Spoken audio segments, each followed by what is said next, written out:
Muchas gracias. Bueno, yo agradezco mucho, disculpen que haya llegado tarde, estaba en una computacional.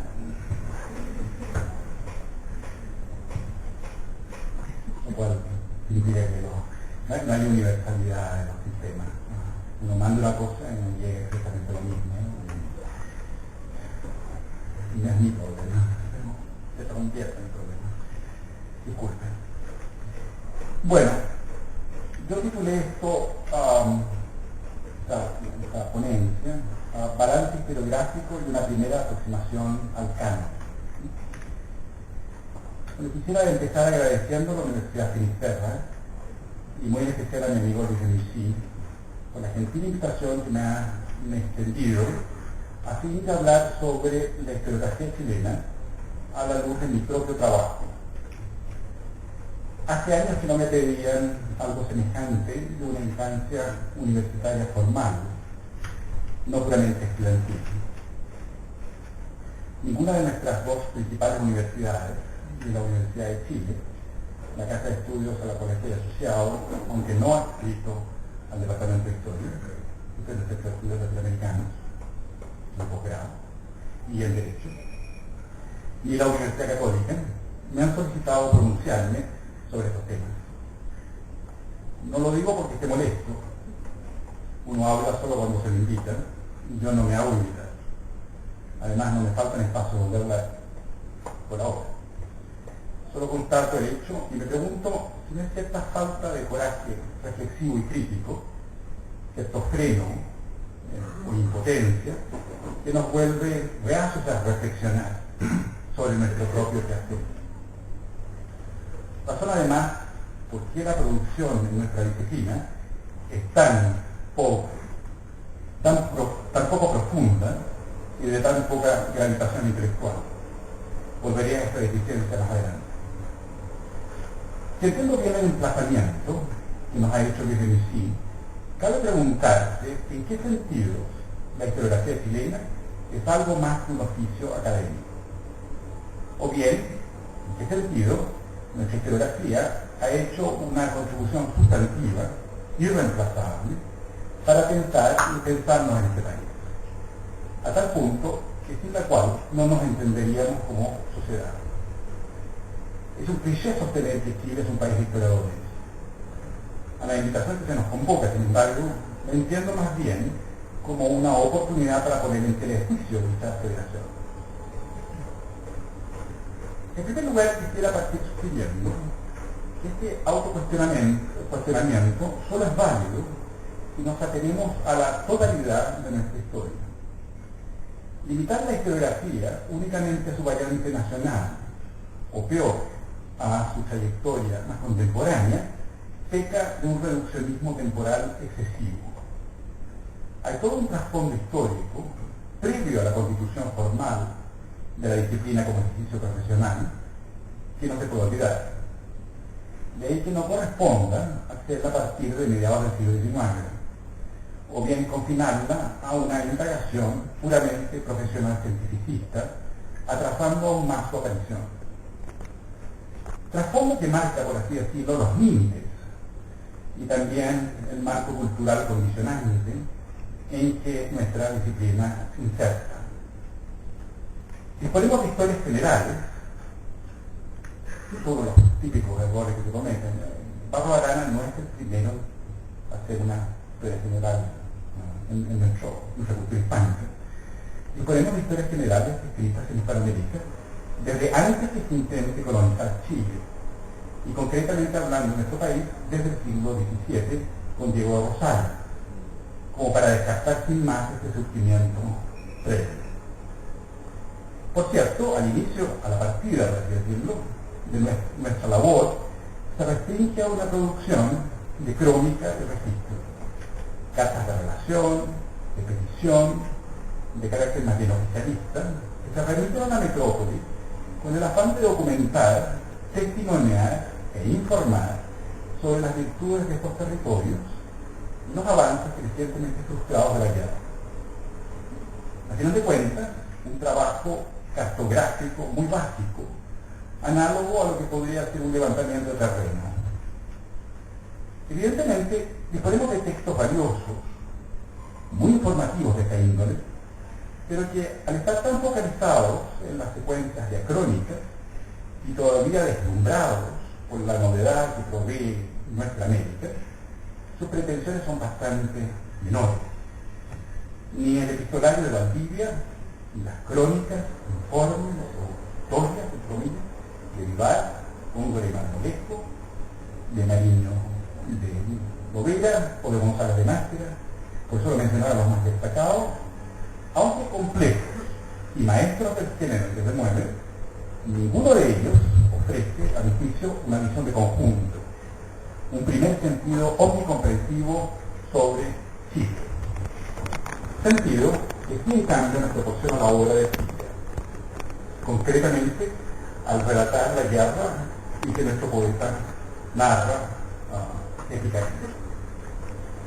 Entre los tantos otros medios de Chile, cabe resaltar su capacidad de individualizar a un sujeto en particular, el guerrero araucano, el pueblo mapuche, en tanto tipo ideal.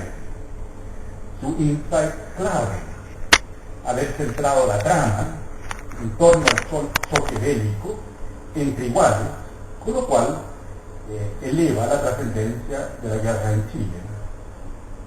Su buen criterio de que toda narración supone temporalidades y éstas se encuadran en la trama.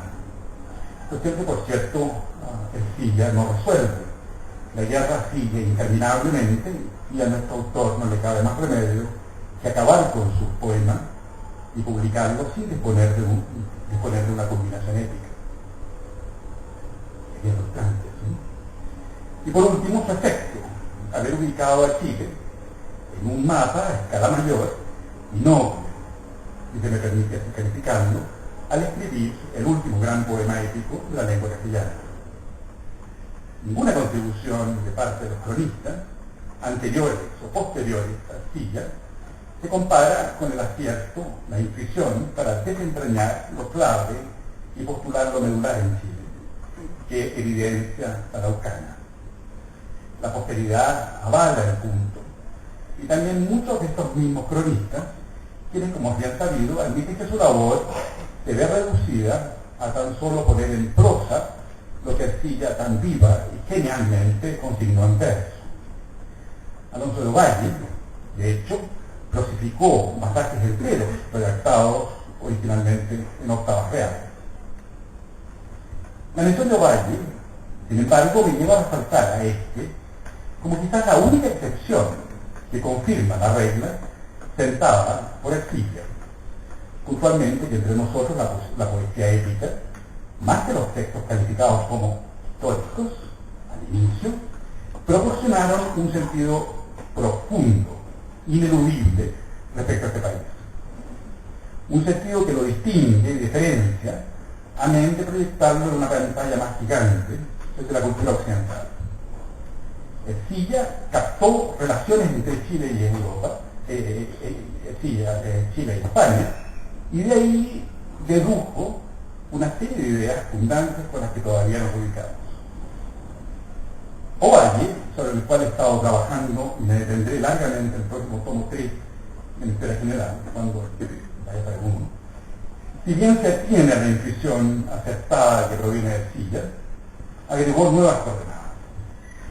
Lo que Ovalle hizo fue dar con un problema puntual, el del sujeto culturalmente ajeno a este nuevo entorno geográfico natural americano, pero ante el cual siente y descubre aspectos nuevos al haber nacido aquí, o como en su caso, teniendo que ir a Europa con pasaje de retorno.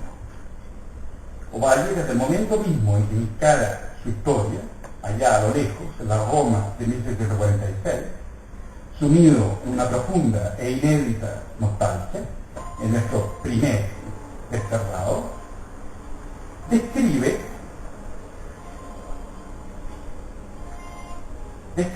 y relata el país de acá, a sabiendas de que volverá. Sabemos que no alcanza a llegar, pero eso es un detalle, llegó hasta el Perú,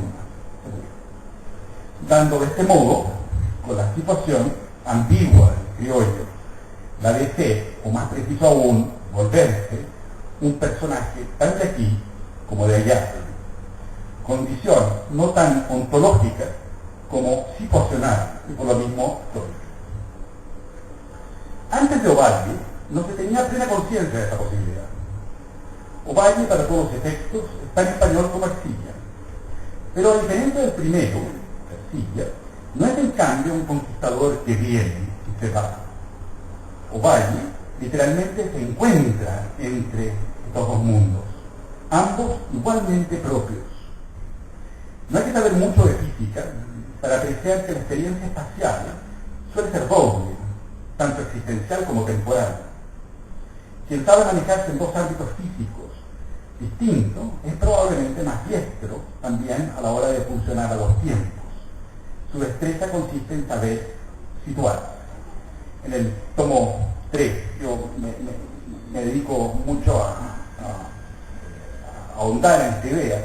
La idea es que el criollo, al poder saber moverse entre ambos mundos, maneja espacios. Entonces en Chile, a la hora de los cubos, puede crear espacios. Y por lo tanto puede crear el espacio por excelencia, que es el espacio social, la sociedad. Y por eso el criollo es el sujeto por excelencia histórica. Los mestizos y demás están confundidos, no saben quién son, quién mamá, papá, ya no han complicado este tema y no resuelven el asunto nunca. El criollo, al contrario, maneja estos dos espacios, crea nuevos y puede incluso hacerse, ¿no es cierto?, puede hacerse de estos territorios cuando los peninsulares desaparecen. El criollo es distinto al peninsular y puede hacerse cargo de esto y domina. A mí me interesa el sujeto criollo. Yo siempre he trabajado sobre el sujeto hereditario, pero estoy tratando de afinar un poco la puntería, estoy poniéndole un poquito más de caracterización y estoy dando una dimensión ahora concretamente cultural, no solamente de carácter económico o político, como lo he tratado hasta ahora último. Antes de Ovalle, se puede decir igual. En resumidas cuentas, Ovalle es nuestro primer historiador propiamente tal, por lo mismo que su obra versa, literalmente hablando, sobre una histórica relación. Es decir, lo que él hace es bastante más que consignar datos dispersos, ordenarlos y relatarlos cronológicamente. Ovalle sitúa a Chile en una espacialidad cosmovisual más ambiciosa que abarca tanto Europa como América, no tanto temática como referencialmente, sentida y rememorada a la distancia. Describe como nadie el Valle Central, pero en paralelo proyecta y ubica ideales plásticos barrocos, o si se quiere plásticos renacentistas, europeos, desde este lugar, fuera del lugar en que se ubica al escribir sobre Chile desde Roma. Es que el solo hecho de estar escribiendo desde allá, parece que es un lugar fuera de lugar, y esto se entronca a veces incluso con ciertos otros lugares fuera de lugar, como son las utopías. Yo ya me referí a eso largamente en el tomo 2. Recordemos además su imagen idealizada de Santiago, que tiene más que ver con Roma, donde escribe su historia, y con nuestra capital, pero que es a la vez una imagen mental muy aterrizada, tan así que todavía hoy sentimos como propia, no foránea.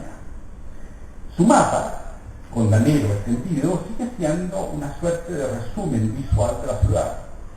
No exacto, pero sí simbólico y emblemático, parecido en eso al mapa del Underground de Londres, el que es un libro, que es completamente falso, lo vemos o imaginamos y decimos, sí, estamos en Londres. Sí, estamos en el centro de Santiago, al verte, Ovalle. Si hubiese vivido en el Santiago del 17, por ahí he caminado. Esta esquina la he visto. Se recomienda. Una experiencia espacio-temporal muy real, pero que nuestro lenguaje, incapaz de manejar dos tiempos verbales a la vez, en una misma frase, impide describirla adecuadamente.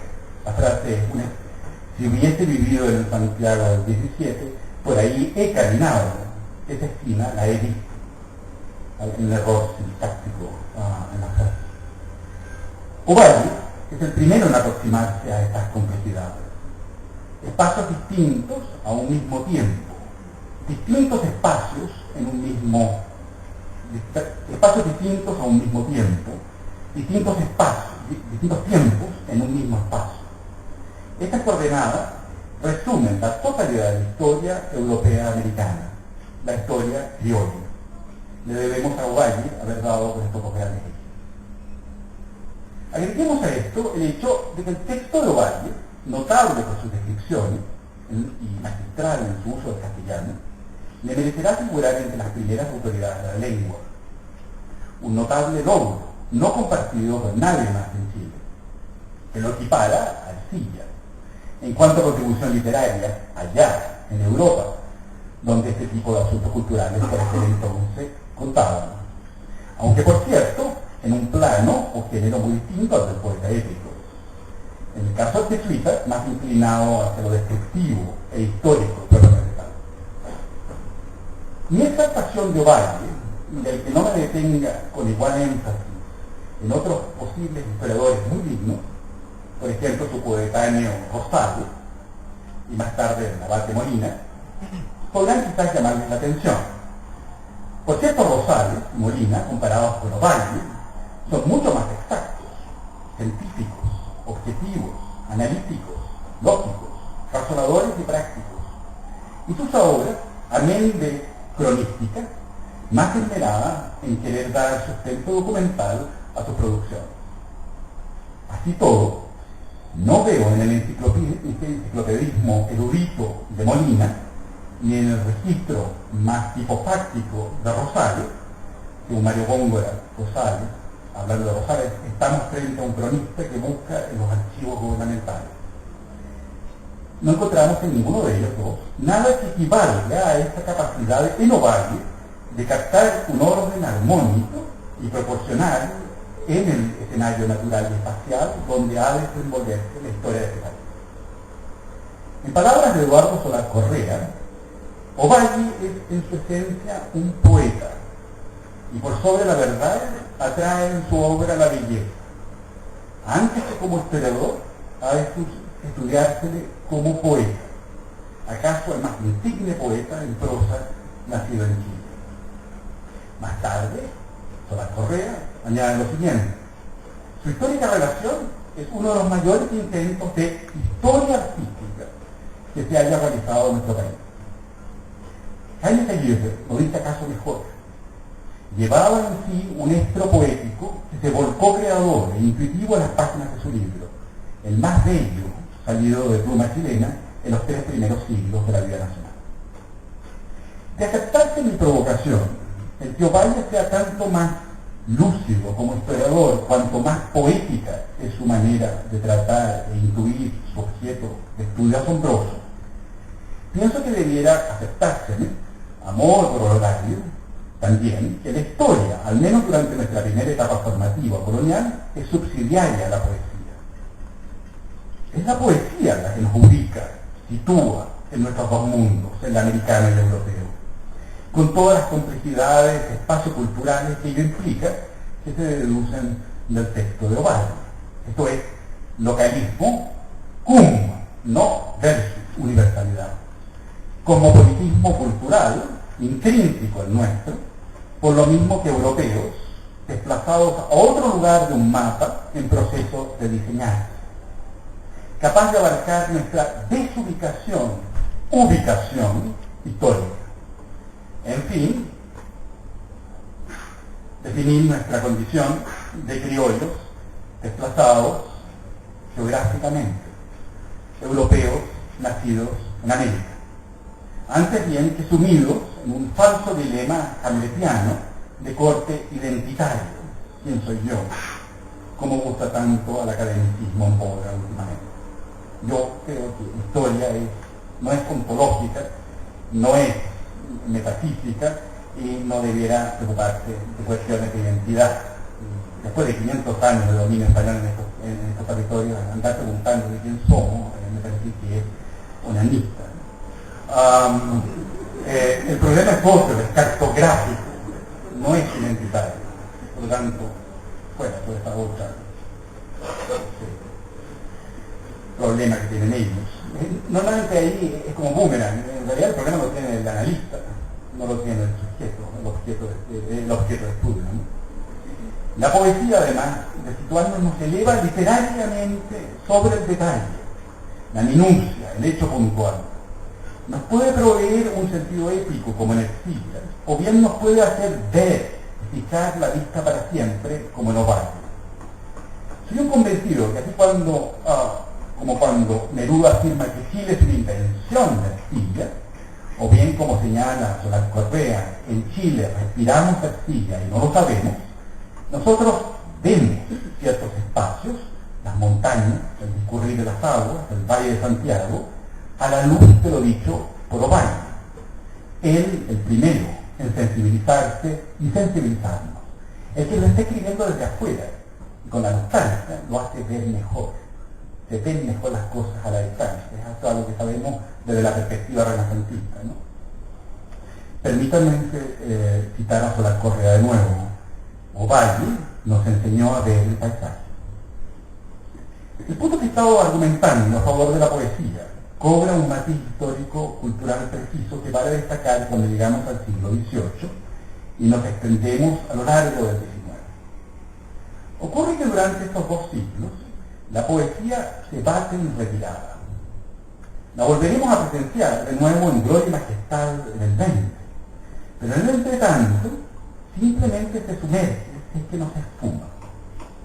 Por cierto, no se me escapa que el fenómeno es generalizado. No sucede solo en Chile, puede constatarse en Europa. Con todo, nunca he encontrado una respuesta satisfactoria al problema. Llevo años incentivando a mis mejores alumnos de Derecho que recojan el guante y me expliquen por qué Andrés Bello, cuando llega a Chile, no escribe poesía. Mejora a Víctor Hugo, hace estudios gramaticales y sobre la ética española, amén de dictar y codificar normas, pero simplemente renuncia a ser poeta, si era uno bueno, ¿no? Insisto, y dijo tirada la inquietud. Intuyo en todo caso que solo una persona que sabe derecho, no leyes, pueda responder a este dilema. Pero volvamos a la nuestra. Si desaparece la poesía, ¿cómo se las arregla la disciplina histórica hasta ahora subsidiaria a esta? Una respuesta, la más obvia, y por tanto probablemente la menos convincente, es que ahora la historia se puede emancipar del imán poético y llenar el vacío consiguiente. Y es ahí que Bello y su generación, la del 42, polemicen y procedan a institucionalizar la disciplina al interior de la universidad. La enorme y significativa producción historiográfica, la aparición de grandes figuras de historiadores, Vicuña Maquena, Barros Arana, Miguel Luis Amunátegui, la creación de un público lector de libros de historia, la centralidad de la historia en el currículo nacional, la fuerte dependencia de la novela embrionaria con la historia, pensemos en Pesciani, la constitución de un eje o lógica conmemorativos que planifican la ciudad y el mobiliario urbano decimonónicos, en definitiva el historicismo, con que asociamos fundamentalmente el 19, parecieran ratificar cierta hegemonía historizante. Vale, la historia es muy importante en el 19, pero eso no nos dice nada nuevo. Este seminario versa sobre historiografía, es decir, la historia del oficio de la historia.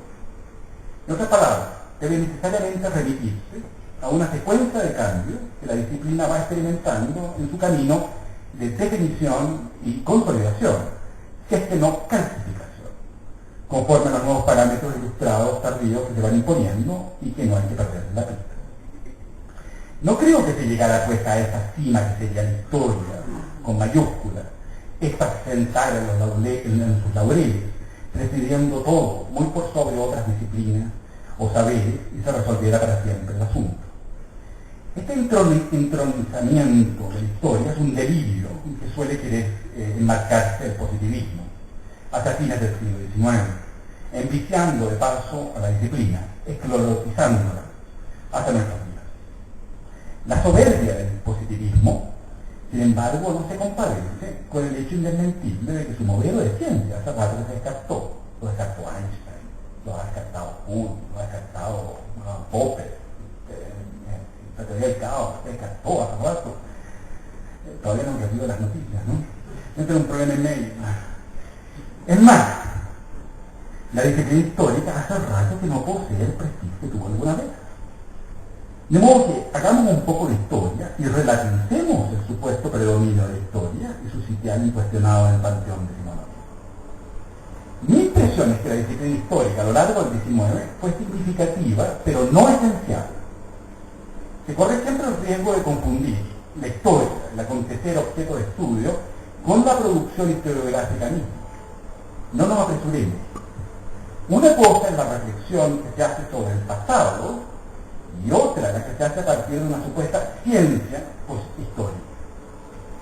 Tiendo a pensar que por lo mismo que la historiografía se vuelve cientificista, esta paradójicamente se arresta a la hora de querer reflexionar sobre y a partir del pasado.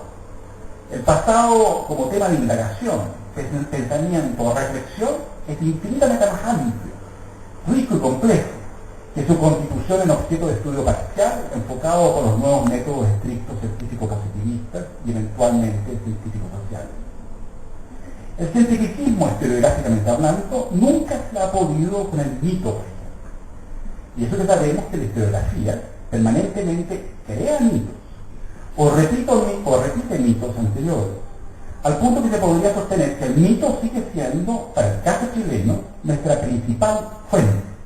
Yo te lo sostengo, pongo mi mano al fuego.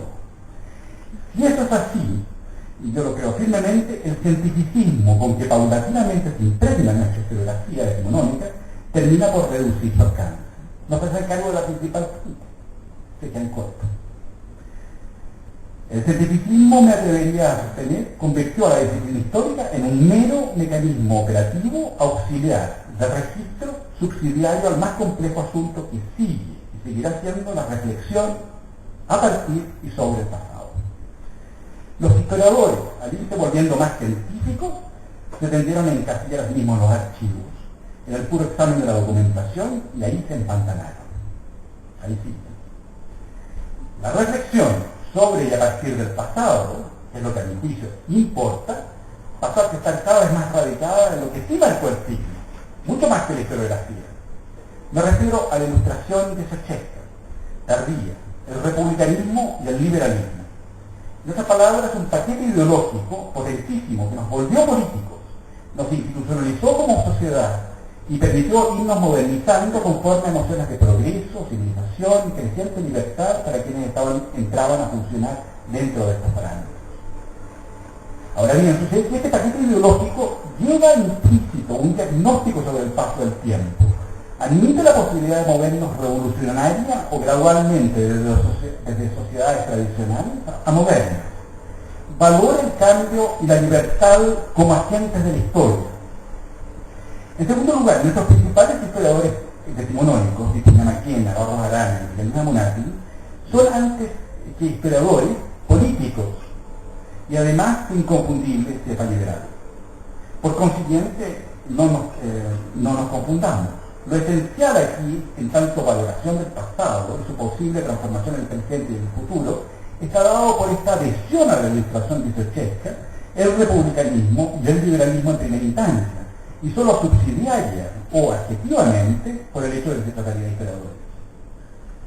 No necesito ahondar en la calidad de políticos de estos prominentes tres historiadores liberales. Se trata de grandes figuras parlamentarias, edilicias, ministeriales, educacionales y diplomáticas. Su servicio al país está visible en una serie de instituciones y monumentos vivos. He ahí la Universidad de Chile, la extensión de la educación pública, la primera y principal calificación de Santiago, la paz con Argentina. Su labor como historiadores, sin embargo, si me permite cierta licencia metafórica, en cambio, se ha terminado por monumentalizar en sentido más que nada estatuario, tanto pétreo como pronunciado. Algo similar nos ha ocurrido en círculos afines al derecho con ese apóstata de la poesía en Chile que fue Andrés Bello, inmortalizado sin duda, pero a riesgo de convertirlo al mármol. Quiero aconsejar con esto cierta sana cautela. El haberlos vuelto estatuas, endiosándolos y elevándolos a estatura monumental, es más patente entre nosotros los historiadores que en otros ámbitos. Los celebramos ceremoniosamente más que los ponemos a dura prueba crítica, y con ello les hacemos un flaquísimo favor. Estoy plenamente consciente que esta triada de historiadores no es pareja a la hora de recibir los inciensos y ofrendas florales. Vicuña Maquena y Amunati no concitan la misma omnubilación admirativa que, digamos, Barros Arana o Sotomayor Valdés, por mencionar a algún otro de esta notable camada. Por ejemplo, he escuchado o leído a Simon Collier, a Villalobos Rivera y a Leonardo León que Barros Arana es insuperable. La simplificación grosera y la crítica que entraña estas tan obsequioso es delatador. Hace rato que hemos superado a Barros Arana. Que estos sacristanes del positivismo de ahora último no se hayan percatado es prueba fehaciente de que al gran Barros se le lleva un cloro más que lo que se le lee. Barros Arana es competente, sintético, riguroso, masivo e informativo, pero también plano, chato, odioso, prejuiciado y el Baudelaire, a mi juicio más sobrevalorado de nuestra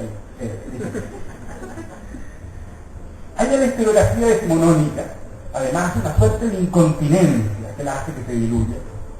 Muchos escritos, muchos tomos, conferencias y artículos de ocasión, muchas recopilaciones de documentos, archivos interminables. No tanto un exceso desmedido, eso no lo critico, como que no podemos encontrar ningún texto único, emblemático, y eso que eran unos plumíferos infatigables, que contenga, preserve y sirva de parangón a fin de aquilatar la sabiduría alcanzada por esta escuela. Me cuesta individualizar un libro que condense el pensamiento de Vicuña Maquena, un ensayo que encapsule la visión de Amunati. Está en la recopilación de datos y documentos en casi 40 tomos de Barros Arana, que a veces dudo incluso que alguna vez pensó una idea y la llevó sistemáticamente hacia su cristalización. 40 tomos para no llenar siquiera uno lo suficientemente memorable en este sentido, más allá de la minucia, es notable. ¿Para qué decirlo a José Toribio Medina, Mata Real o Guillermo Feliu Cruz? Los tres hombres archivos, eruditos enciclopédicos capaces de precisar siempre la fecha exacta y el dato puntual, suerte de averiguadores universales, pero en ningún caso pensadores u autores reflexivos. En efecto, cuando uno recorre ese largo trayecto que va desde mediados del siglo XVIII hasta mediados del siglo XX, sí, llaman la atención los historiadores, son muchos, aunque quizás demasiados. Coincido con Eduardo Solís Correa. En Chile lo que ha sobrado siempre ha sido historiadores y eruditos, y lo que nunca ha sobrado ha sido poetas y artistas. La falta de poesía en Chile, en esos también 200 o más años, fue en parte compensada por la política. Por eso nuestra historiografía sirvió de leal acompañante, si bien segundo violín, alto parlante, a la práctica gubernamental del desarrollo institucional. Fue un aporte considerable de la historiografía liberal decimonónica, pero más de tipo polífero o sinfónico que verdaderamente autónomo. Es casi como los percusionistas, suenan fuertes, pero otras cosas valen más la pena. Es precisamente esta debilidad, no política, pero sí pensante, filosófica, histórica, que hace posible el giro notable que va a experimentar la historiografía cuando aparece la escuela conservadora de las primeras décadas y sigue su curso a lo largo del siglo XX. Debo señalar, en todo caso, que mi primera apreciación de la historiografía conservadora, Alberto Edwards, Rosy Conferencina, Jaime Seguirre y Mario Góngora, ha sido lenta. Inicialmente, cuando comencé a trabajar en mi tesis doctoral, e incluso antes, mi intención era falsear sistemáticamente cada una de sus tesis y reivindicar la línea liberal del antecedente. Hay que recordar que por aquel entonces primaba cierto uso y abuso que hacía la dictadura militar de las tesis conservadoras. He continuado argumentando contra esta línea y seguramente lo seguiré haciendo con igual intensidad. Con todo, no termina por sorprenderme el estímulo intelectual que significan estos otros autores posteriores, incomparables frente a la previsibilidad de los historiadores liberales. Conservadores ciertamente más autoritarios, pero a la vez más profundos y hasta incluso más sensibles. La escuela conservadora, he sostenido por ahí, no es del todo ajena a la liberal anterior. Se desprende de esta última, en parte, porque le es antitética. Siempre he sospechado que si uno quiere entender bien a Alberto de las Vives, hay que visualizarlo como una apóstata liberal. Alguien que alguna vez creyó en más o menos los mismos principios de las generaciones anteriores, pero se desencantó de ellos y debió acudir a otras vertientes. Absorbió pensamientos de punta, vanguardistas, contestatarios y críticos del liberalismo, y giró valóricamente su discurso sin perjuicio que mantuvo más o menos la misma lógica, ciertamente los mismos hitos, incluso la misma preferencia hacia el sujeto elitario como eje central de su argumentación. Comparto su duda frente a lo que terminó volviéndose un liberalismo acartonado y aprecio la inquietud revisionista que inspira su reflexión, más aún si se entronca con las nuevas corrientes de pensamiento europeo. No en un sentido mimético, como quiere convencer Tristan Gasmuri, cuando insiste hasta la saciedad de que Edwards es poco menos que una caja de resonancia stegleriana, hipótesis que se queda demasiado corta como para ser de alguna utilidad. Gasmuri siempre se queda corto. El valor de la escuela conservadora reside, en mi opinión, también en que fue capaz de articular un discurso crítico fuera del ejercicio del poder gubernamental. Y es más, autonomizó la historiografía de la praxis política, si bien siguió pensándose en términos ideológico-políticos muy fuertes. Obviamente se les puede reprochar a los conservadores que hayan sido autoritarios, pero así todo me parece que esta afinidad con el autoritarismo les permitió sintonizar mejor con una dimensión fundamental del orden elitario señorial de corte tradicional, que fue autoritario, aunque no se agotó en ello, posición en que me aparto de Edwards y en fin. Si algunos de estos conservadores hayan sido defensores del orden tradicional, sin por ello volverse tradicionalistas o meramente reaccionarios, estoy pensando en Edwards y en Sina, no me parece reaccionario ninguno de los dos, les permitió plantearse en términos modernos y seculares, amén de sortear la tacha de anacrónicos desfasados. Admiro además su impacto en los grupos pensantes y dirigentes de este país, desde la derecha hasta la izquierda más extrema, todos críticos del liberalismo. Si uno de los logros notables de la escuela liberal fue presentarse como una instancia de proposición política, potenciando al ámbito político, el público, el logro de los historiadores conservadores fue haberles disputado esta supremacía a los liberales, siguiendo en esta misma línea, hablando en público, hasta convertirse en un referente incluso más decisivo que los liberales decimonónicos. La escuela historiográfica conservadora llevó hasta sus últimas consecuencias el propósito de dirigir la historia en una suerte de filosofía moral. Los conservadores han dado una explicación, a mi juicio errada, pero no por ello menos notable, sobre el origen y naturaleza del Estado. Fueron reivindicados por la Falange muy fuertemente y luego por la dictadura, al punto de las tesis de Edwards y Encina sirvieron de justificación y legitimación para el golpe de Estado del 73 y todo lo que ha venido después. De nuevo, no es que yo comparte esta predisposición autoritaria o dictatorial, ni mucho menos, sino que considero que lo que han hecho, pensado e impactado es digno de admiración intelectual. Algo similar me pasa con Jaime Saguirre. Obviamente no comparto la angustia de este último frente al mundo moderno que mina nuestras raíces hispánicas. Con todo, no deja de impresionarme cómo habla y cómo también escribe. En esto último debo reconocer también mi admiración por Encina y Edwards, ambos magníficos narradores y escritores, capaces de llegar a un público ilustrado profesional.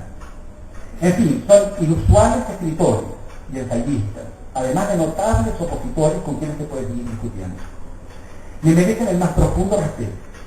Conste sí que esta admiración no se extiende a las respectivas escuelas que de ellos han surgido.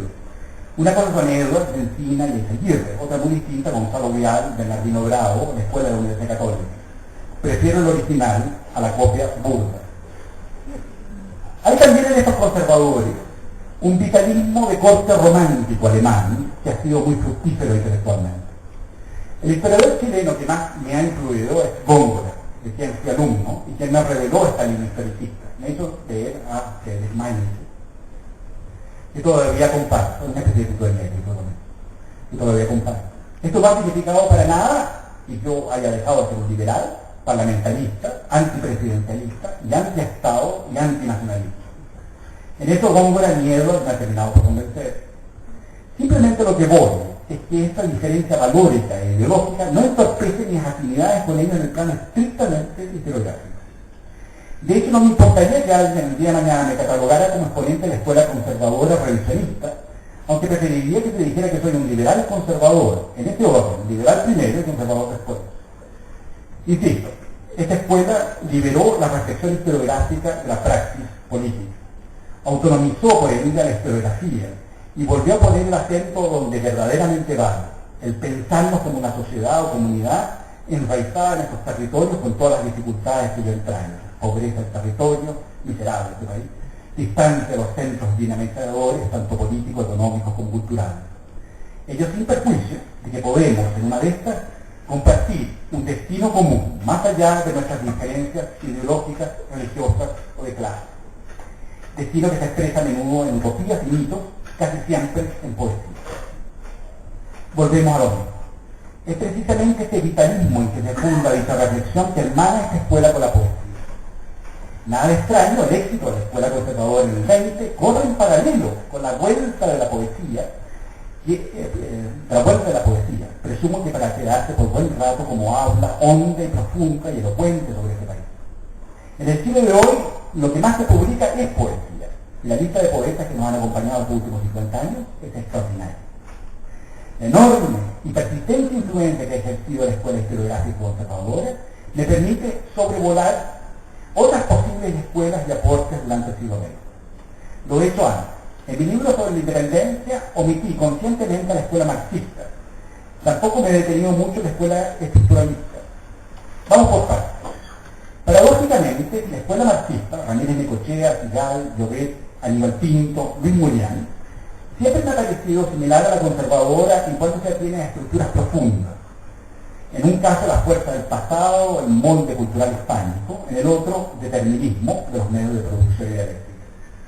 Y no concibe el papel que juega el azar, las consecuencias no intencionadas y el sujeto individual, el personaje de la historia.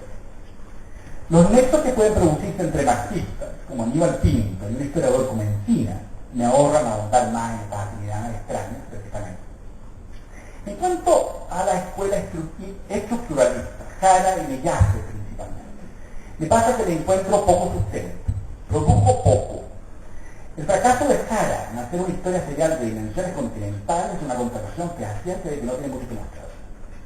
Tanto Jara como Mellase escribieron dos grandes y notables libros, pero lamentablemente fueron sus primeras obras, y ahí como que se quedaron en falta de producción de óptima calidad a mi juicio. Góngora, quien coqueteó con el estructuralismo, escribió para la revista Anal y produjo dos grandes libros sobre propiedad agraria, abandonó esa línea y derivó hacia otra, referentemente a la historia de las ideas, sin duda que más querida y afina a sus talentos y rigor. A Sergio Villalobos Rivera lo menciono solo porque su visión podría parecer mezquina de mi parte, pero la verdad es que Villalobos no me impresiona. Cuando incursiona en materias políticas, como su libro de Portales, o en Tradición y Reforma en 1810, hace refritos de la escuela liberal de Simonópolis. Es además fundamentalmente un discípulo de Celio Cruz, con muchas de las deficiencias y manías atrevidiarias de este otro, aunque sin su gracia y desparpajo. De Celio hay unas cuantas anécdotas divertidas, una cantidad enorme de recopilaciones bibliográficas, Celio fue discípulo de Medina, y varios libros que presumiblemente redactó en calidad de autor fantasma, a Agustín Ebert. Nada pues muy sobresaliente. En el fondo, Villalobos Rivera podrá citar a Brodel, o haber querido emularlo a nivel muy pero muy local. Estoy pensando en esa historia suya estancada o que al parecer abandonó al pueblo chileno. Pero que si uno se siente, la analiza, me temo que va a llegar a la conclusión de que no es más que un positivista trasnochado, no un estructuralista de fútbol. Comparen a Villalobos con su contemporáneo Tulio Alpendongui y constatarán la distancia entre excelencia y mera difusión manualística. En un punto sí recalcaría la importancia de los estructuralistas locales.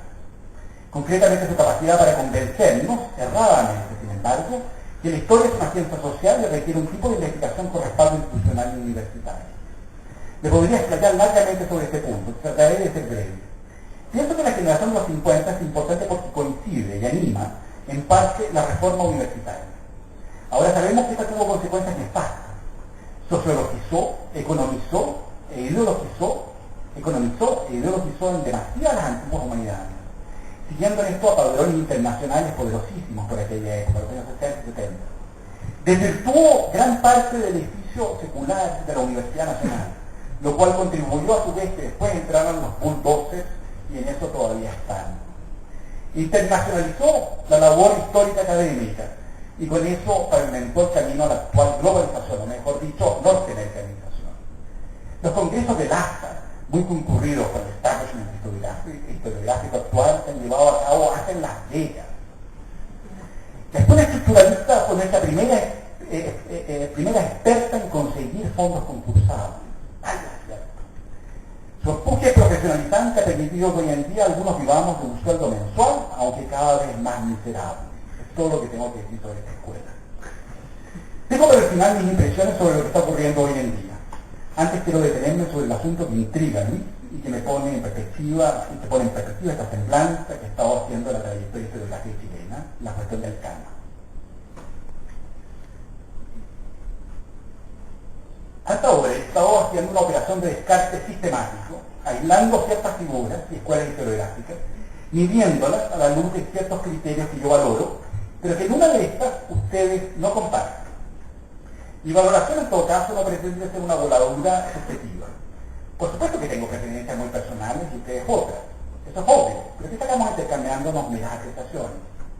He sido estricto porque sé que la historia retrospectivamente no es siempre cuando no cruel. Recordemos el juicio de Solán Correa. Disponemos de un exceso de historiadores y eruditos, pero los poetas y artistas no nos sobran. Esto quiere decir que lo más probable es que gran parte de la producción historiográfica pasada ha dejado de leerse, se ha archivado y con toda probabilidad la historia futura va a ser incluso hasta más cruel con nuestros antecesores y con nosotros mismos. Ello porque se trata de una producción que no es sentida como vital. Y ahí el punto clave de este asunto. Cuando redactaba el recuento y balance anterior, tuve siempre en mente como criterio base la valoración periférica que se ha hecho de algunas obras consideradas imprescindibles en este país. Obras que bien pueden compartir estrado y anaquel con muchas otras, pero que no son historiográficas. Ahora bien, nosotros los historiadores, por lo general, somos muy malos evaluadores a la hora de rescatar y discriminar entre lo que verdaderamente vale y lo que meramente sirve o nos es útil. En la biblioteca que compartimos con Sofía Correa disponemos de entre 10.000 a 15.000 publicaciones. Evidentemente no todas son imprescindibles. Simplemente ocurre que nosotros los historiadores favorecemos la retención anal.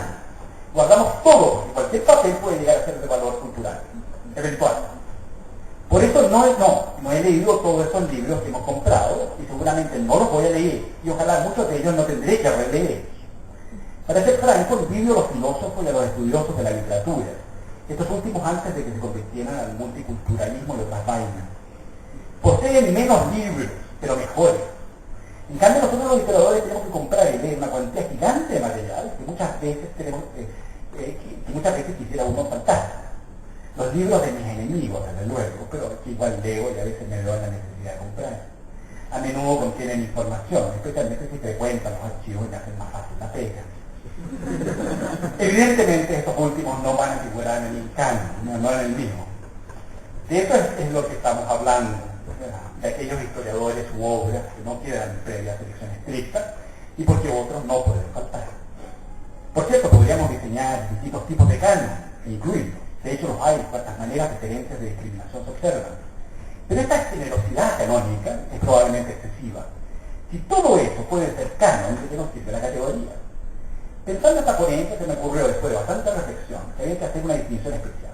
No me es evidente que el canon que estamos tratando de definir tenga que necesariamente ser historiográfico, sin perjuicio que obras historiográficas singulares pueden igual alimentar al canon. En cuyo caso, entre nosotros, intuyo, el canon es preferentemente literario o cultural, así de general, no estrictamente historiográfico. Este yo creo que es el aporte máximo que voy a hacer hoy día. Si se acepta esta proposición al asunto, el asunto es más fácil de dilucidar y se explica por qué insisto tanto en la poesía, no Valle, y luego termine saltando al siglo XX para subrayar la importancia de los historiadores contemporáneos. Ojo que al proceder así, más que los autores frente a libros específicos. Ovalle de nuevo, no es en cambio la obra prolífica, aunque un tanto diferenciada de los liberales, que por cierto la estadística es conservadora. Creo que al proceder de esta forma uno se va a la segura y no se cae en flagrantes arbitrariedades. No cuesta mucho ubicar entre los más destacados lugares a la histórica relación, a la araucana, a la fronda aristocrática, la historia de Chile desde la prehistoria hasta el 1891 de Encina, la fisonomía histórica de Chile, las monografías y ensayos de Góngora. Todas obras indiscutidas, canónicamente aceptadas, al igual que la obra poética de la Mistral, el poema de Chile, desde luego.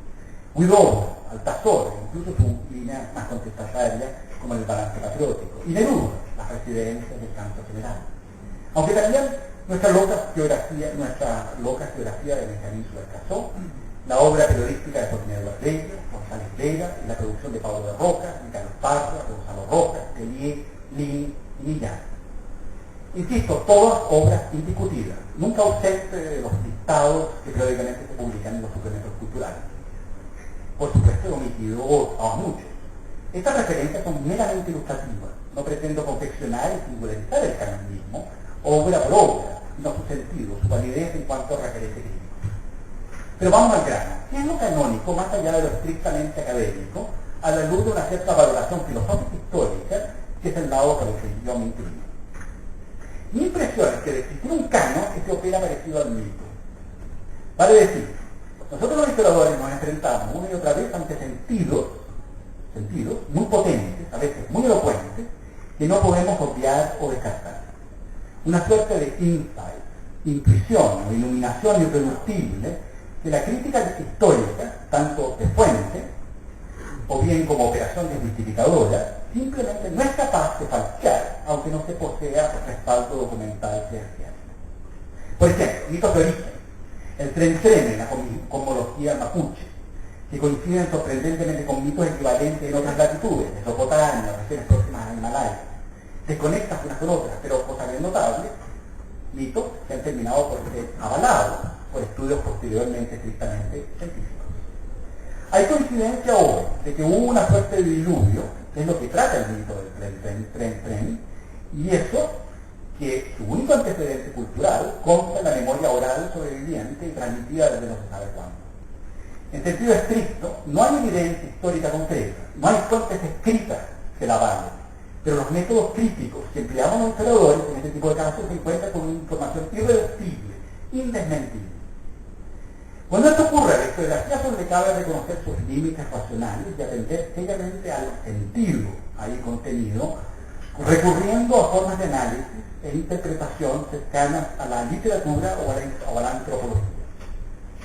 Al mito de estos casos hay que tratarlo como una fuente privilegiada, y ello condiciona y altera las metodologías de trabajo más convencionales. Obviamente no se puede abordar este material mítico como abordamos documentos que permitieron el desarrollo del método positivista, documentos oficiales, censales, de matrimonio, nacimiento, testamentario, o que vemos sobre flujo económicos, etc. Estoy consciente de que hay escuelas tecnológicas deconstructivistas muy en boga en esta parte que estiman que cualquier tipo de información documental en sentido amplio es concebible como un texto o un discurso. Pero el argumento, si bien teóricamente atendible, es débil, toda vez que en la práctica sabemos que ciertos tipos de fuentes condicionan el análisis y la metodología correspondiente. Desde una perspectiva historicista estricta, no cabe además aplicar cualquier lógica retrospectiva a riesgo de caer en anacronismos metodológicos.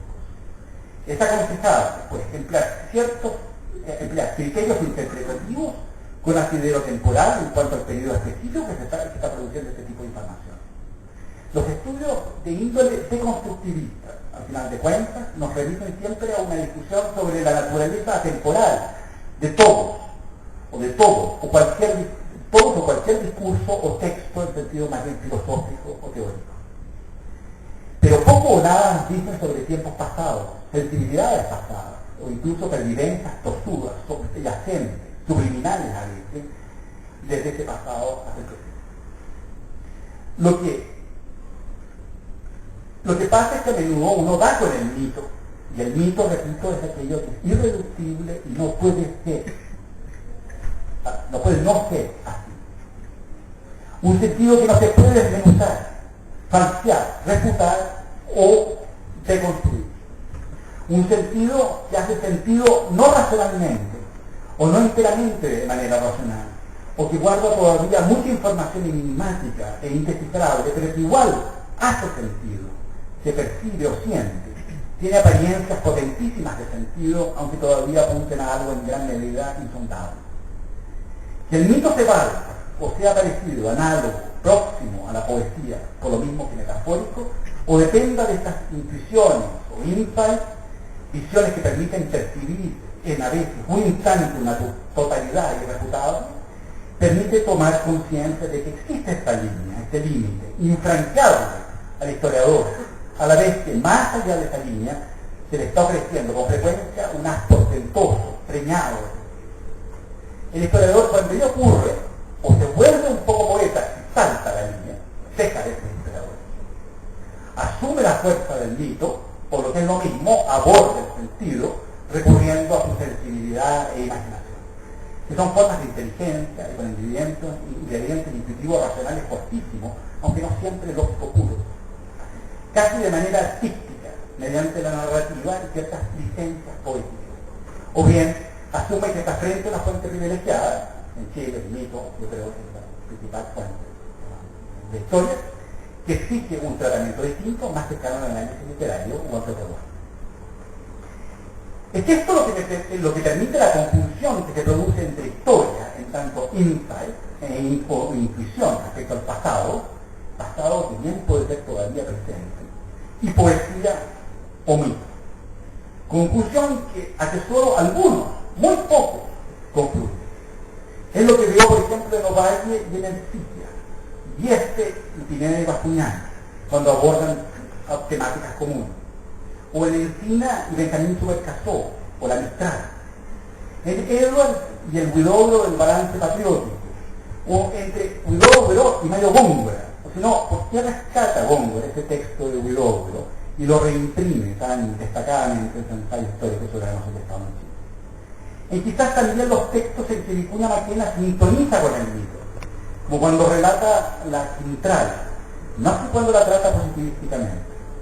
O cuando Bresgana, igual de descarrado de Ovalle, pero en París, describe a los chilenos y sus lugares y costumbres, y vemos lo que él vio.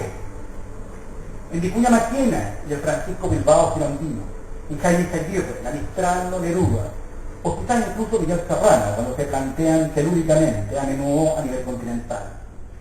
Cuando ciertos pasajes de Gonzalo Rojas parecían remitirlo a uno a Baldomero Lillo, o cuando ciertos efectos lumínicos o atmosféricos que se vislumbran del texto de Alonso de Ovalle, los volvemos a ver en ciertas obras plásticas de la escuela impresionista chilena, Juan Francisco González, Valenzuela Puelma, Pedro Lira, Pablo Burja, y también el Alhué de González Vega. Cuando Jaime Aguirre pareciera coincidir con Fray Pedro Subercasó, o en una de estas coincide con Encina, habría que hacer un análisis más cuidadoso y efectivo para saber cuál de los dos, es que no los dos. Cuando coinciden Neruda y ese gran fotógrafo dedicado a meditar allí, allá en Elche, ahora último, Sergio Larraín Felipe. Cuando coinciden Mario Góngora y sus amigos arquitectos, medio mesiánicos de la Universidad Católica de Valparaíso, los fundadores de la comunidad de Ritoque. Cuando Gabriel Salazar, no el de la ciencia política popular, narra algo parecido al Miguel Vitín del Chacal de Nahuel Toro, o retrata algo similar al documentalista Patricio Guzmán, o bien suena parecido a Violeta Parra, los Pilopayú, Víctor Jara o a los prisioneros. Yo tengo gran orgullo.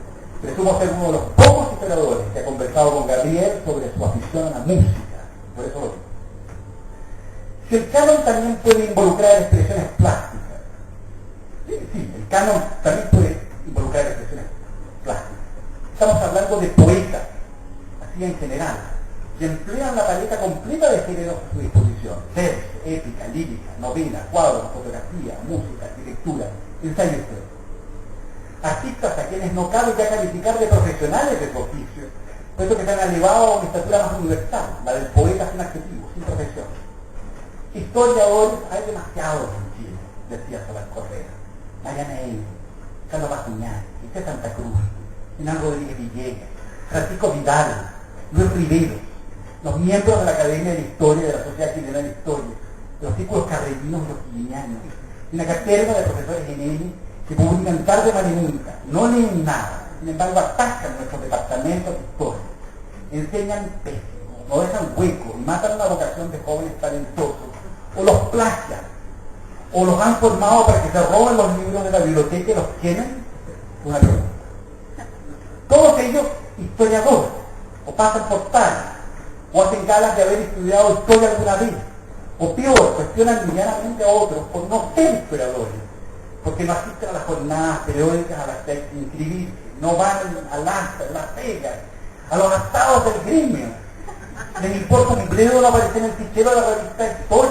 No tienen fondos de fondos. y no frecuentan los archivos. Sí, ellos los graves, ellos reclaman el carácter de historiadores, pues que se queden con el bote. Insisto, en Chile quienes verdaderamente han hecho una contribución al canon superaron con creces una y otra vez los límites estrechos de la historiografía profesional. El canon, el otro paralelo que se puede hacer, siempre nos repite una melodía, una y casi siempre la misma que se repite, como en el famoso canon de Pachelbel, o en el Jesus Guided meine Freude de la cantata 147 de Johann Sebastian Bach. El Frère Jacques, dormez-vous, sonne de matine, ding ding dong, es el canon. O más complejo aún, en el caso de los 14 Variations on an Original Theme for Orchestra, opus 36, enigma, de Sir Elgar, en que según el compositor se aludiría a un mismo tema original, nunca tocado, nunca explícito, pero que está ahí, escondido. El canon lo encontramos también en las artes, particularmente en la arquitectura clásica. Ciertas formas perfectas, ideales, que recogen algunos tratadistas, Vitruvio, Alberti, Cervide, Vignola, Le Corbusier, y se desprenderían de la naturaleza o de algunas proporciones matemáticas, la proporción áurea, o servirían de modelo al que se vuelve una y otra vez, claramente el Renacimiento, el Neoclásico, o en distintos momentos o variantes modernistas. Retorno a una o más formas originales, que sin embargo impiden ir un paso más allá. No se puede ir más allá de la orden dórica, salvo quizás a un árbol al que se le percibe estilizado, o más allá de la choza original, como sostiene el tratadista ilustrado Francés Lascaux, un conjunto de ramas atadas de una simplicidad minimalista máxima. Vale decir, un origen irreductible, a la vez que inmemorial, al que por lo mismo solo cabe repetir interminablemente, proporcionando de este modo, de esta forma, cierta quietud necesaria, en virtud de la cual todo es lo que debe ser, o está donde debe estar. Los historiadores enfrentamos permanentemente fenómenos análogos. Sucede algo de esta índole cada vez que nos encontramos con hechos irreductibles, difíciles o imposibles de refutar. Cuando voces, actitudes, liderazgos políticos o sociales estallan o se producen al unísono y nos reconocemos como una unidad, una colectividad o comunidad de sentimientos, un destino manifiesto, dicen los norteamericanos. Cuando en ciertos momentos se genera una confluencia en torno a una utopía o algún proyecto, o cuando nos visualizamos especularmente, nos vemos retratados en ciertas obras de extraordinaria lucidez, incuestionable, de valor universal o de significado colectivo insuperable.